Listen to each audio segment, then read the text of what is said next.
What are you doing on my channel?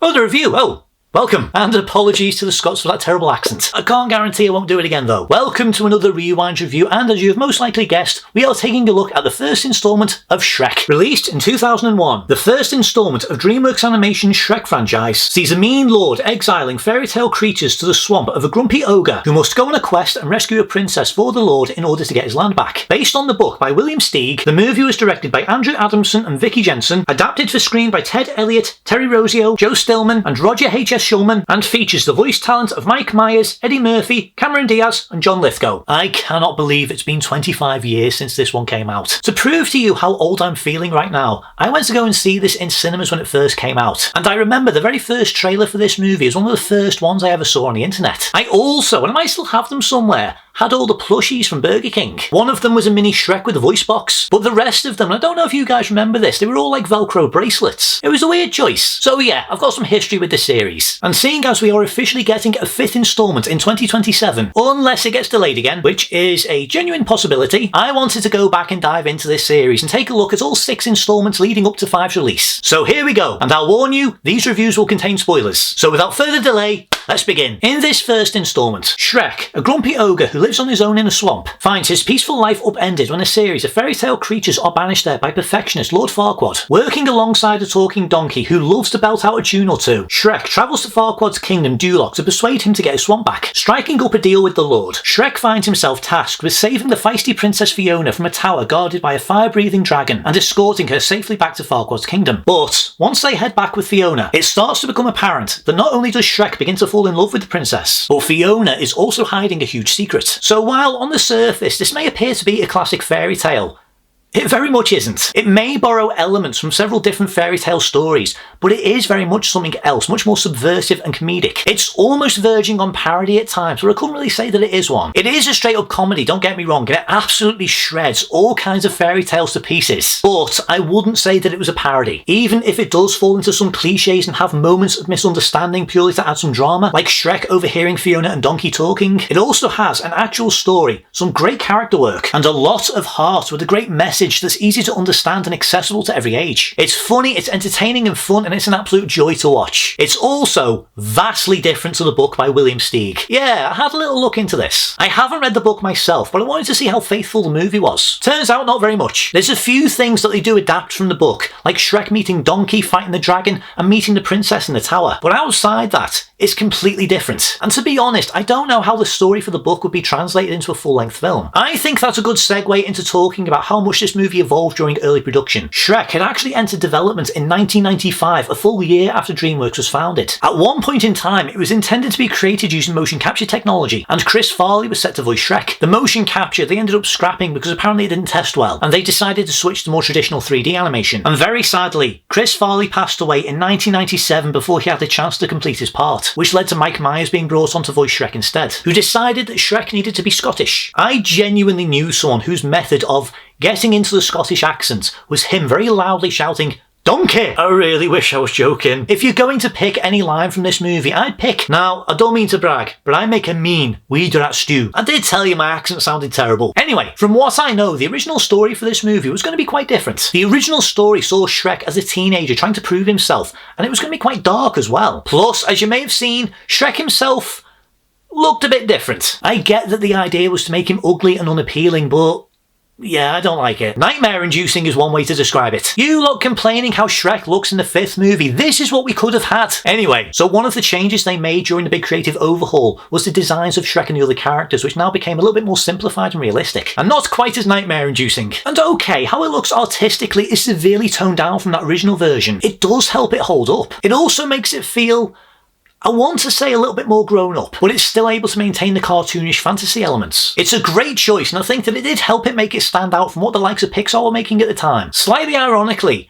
this actually beat Monsters, Inc. at the Oscars for Best Animated Film. Personally, I do think that Monsters, Inc. is the better film, especially on a technical level. Like, the technology they used to make the fur on Sully was a game changer. But that's not to say that I don't think that the animation is good in this. It absolutely is. Sure, by today's standards, it does look a little dated, the characters' movements are a little stilted, and the animation in this isn't quite as refined as it is in the sequels, where they started adding things like muscle mass, better physics, pores and skin definition, fibres on clothing, things like that. But it's still looks pretty good for an early 2000s animated film. Trust me, this holds up so much better than a lot of other things that were coming out at the time. Don't forget, this came out the same year as The Mummy Returns. Anyway, the characters do have their own unique ways of moving. The costumes are pretty intricate with some great looking materials. The backgrounds and locations are very well detailed with some dazzling lighting. There's some great cinematography with some pretty realistic camera movements, focus pulling and tracking shots. There's also a fluidity and quickness to the animation that allows them to do some really fun action sequences. And pretty good visual comedy. The comedy itself is really funny too, with most of the gags landing for me. There's a wide variety of different kinds of jokes and gags that are sprinkled throughout this, ranging from visual, verbal, childish, and even very grown up. I can see some people looking down on this and being a bit dismissive because it features a lot of fart and body related jokes. And to that I say, get over it, it's funny. Shakespeare did fart jokes and none of you ever complain about that. Anyway, the one that always makes me laugh is a bit when Shrek and Donkey arrive at the castle. Oh, Shrek, did you do that? Trust me, Donkey, if it was me, you'd be dead.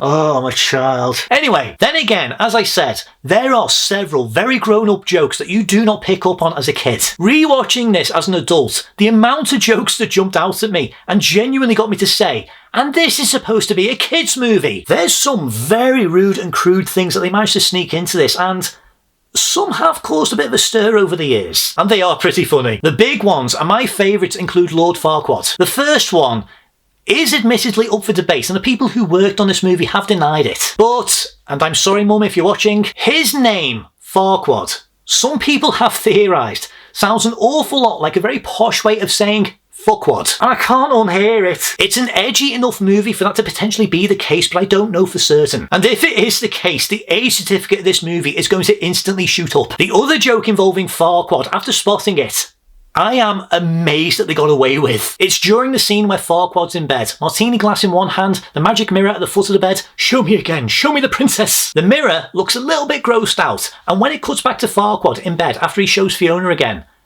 just keep an eye on the bed sheets. There's a definite shift from a certain place, and he immediately gets embarrassed and pulls the sheets up. That is up there with the balloon gag from The Mask. Like, how do you get away with that in a U-rated movie? It's slightly ironic of me thinking, wow, they've got balls doing that. Oh, sorry Mum. And sorry to you guys if you haven't spotted it before. I am genuinely amazed what they managed to get away with in this movie, and I'm shocked that it wasn't cut. But most of it is still really funny. Even some of the pop culture references as well. Pop culture references in movies do tend to age with time, but I do think that the ones that are included in this do still hold up. Well, most of them do. There's only a few that I can think of that are a little bit dated, but they are still quite funny and do fit this world. Like, there's a whole sequence that's built around the TV show Blind Date. I don't even know if that show's still going on or not, but it is still quite funny, and it does fit that scene quite well. 3! Pick number 3, my lord! I used to have a little figure of that guy. I had quite a few of them, to be honest. Anyway, as for the characters, what it is that they do with them in this movie is honestly very good, and makes them memorable. Shrek especially, because it could have been so easy for him to be unlikable and too disgusting. But I think they found a great way to balance both his best aspects and his worst. And you see how he evolves through his interactions with Donkey, Fiona, and the countless magical creatures that appear, who all help break down his barriers and start to see what's underneath, and help him learn about himself too. That's one of the biggest themes to this story, and they even highlight it in that scene in the sunflower field where Shrek starts talking about layers. Ogres are like onions. They stink? Yes. No. Oh, they make you cry? No! You see why these take so long to record. Anyway, it's not the deepest message, but it is one that every age group can understand. And the way that it's addressed in this is accessible. Don't judge a book by its cover. There's more going on underneath. And that theme is handled well throughout the movie, and every character that appears fits into that in some capacity. Especially Princess Fiona. It wasn't too uncommon back in the 2000s to have subversive Disney-like princesses, but this still managed to find a unique direction to go in that you aren't expecting. Spoilers. In a bit of a twist on the story of the Princess and the Frog, Princess Fiona appears to be a traditional fairy tale princess by day, but by night she transforms into an ogre. It is actually a pretty decent twist within the story, and I do think that it is built up very well. But what's subversive about it is that any other story, the ogre part of her would need curing in some way, and she gets to be the beautiful normal princess forever, and that would be her goal throughout the entire movie. In this, her ogre side is deep down who she really is, and you see that in several sequences. The most obvious being the Matrix-styled fight with Robin Hood and the Merry Men, but then there's also a few subtler moments, like the bit where she catches flies using a spider web. She gives that to Shrek to eat, and if you keep an eye on her during that scene, you see her lick her fingers. This might be Shrek's story, but Fiona has a pretty big role to play too. She has her own character arc. arc. And both of their arcs in this movie culminate with them getting married and having a happily ever after. Until the sequel. She helps Shrek open up, and he helps her to be herself. They have a lot of differences, sure, but there's also a lot of similarities. And they both complement each other. And okay, the relationship between them is built up quite fast over only a few days. But you do at least see them bonding and starting to fall for each other in a much more believable but still ogre-like way. It is really good for this kind of movie, and I love how they expand on it in the sequels, where they rip up the fairy tale rulebook and explore what happens after happily ever after. Shrek is excellent, and so is Fiona. They are both excellent. And not to mention, the voice performances from Mike Myers and Cameron Diaz are pitch perfect. They both have fantastic emotive vocal performances. They have this brilliant ability to capture every emotion and balance both the humour and heart. And it is nearly impossible to hear somebody else voicing these characters. And that also includes Shrek's Scottish accent, which admittedly is a bit of an odd choice to go for in an American movie, especially where pretty much every character that is in this is American. It might be a strange choice, but you cannot think of Shrek without that accent. It really works well for him, and again, it helps him become a bit more memorable. And then, rounding out the main trio is Donkey, voiced by an electric Eddie Murphy. Now, Donkey isn't quite as developed as the other two, but he is an important part of Shrek's arc. And on top of that, he's one of the biggest sources of comedy. It would genuinely be so easy for Donkey to be annoying. And I can understand to some extent if some people do feel that way. But for me, I love him. He is easily one of the funniest parts of this movie, having some of my favourite lines of dialogue, all delivered brilliantly by Eddie Murphy. Even the slightly weird but very thematically relevant story of the dragon falling in love with Donkey, which starts off quite comedic, but actually becomes quite sweet. But he also gets to have some of the more touching scenes, like the bit with the stars and moon, where he starts to get through to Shrek and help him be a bit more open. He's excellent. I really love him. Honestly, most of the characters I really like in this. There's some really funny ones, like Gingy and his gumdrop buttons, Pinocchio, the magic mirror, and my favourite version of the big bad wolf. I do quite enjoy the three little pigs as well. They only have a handful of lines here and there in a few of the films and some of the spin-off shorts as well, but they are really funny. I do get the feeling that none of the sequels were even a thought when they were making this film, purely from the portrayal from several different characters that appear in the sequels. Like Snow White is a completely different character in Shrek the Third, and the three bears are completely different in Puss in Boots. In fact, and it's actually quite dark, Mama Bear gets turned into a rug in this one. She's on the floor in Farquaad's bedroom. It's actually quite messed up, to be honest. It's definitely a bit worse than Fiona using her voice to explode a pigeon and then stealing her eggs. This really does have a dark sense of humour. I enjoy it. But I do think that it is fine though, because I don't think these are the kind of movies to get fixated on lore and things like that. Just go into them, have a great time and enjoy them. And then on villain duties is Lord Farquaad, voiced by John Lithgow. He's not my favourite antagonist in the Shrek series, but he is memorable, is a good opposing force because of his desire for perfection and to rule, and he has a brilliant vocal performance from John Lithgow, and he even gets to have some funny scenes of his own that are woven into this in a very clever way that don't make him come across as stupid, nor make him appear less threatening. And I think it's balanced out really well. He's a perfectionist, he's very dismissive of fairy tale creatures, and I do think that he does work well as the villain of this movie. I do find it slightly ironic that the whole not judging people based on appearances from Shrek doesn't really stop him from making fun of Farquaad's height. To be fair, he did try executing him. Anyway, he is really good. I think he's a great antagonist, and John Lithgow's performance is brilliant. And as for the soundtrack from Harry Gregson Williams and John Powell,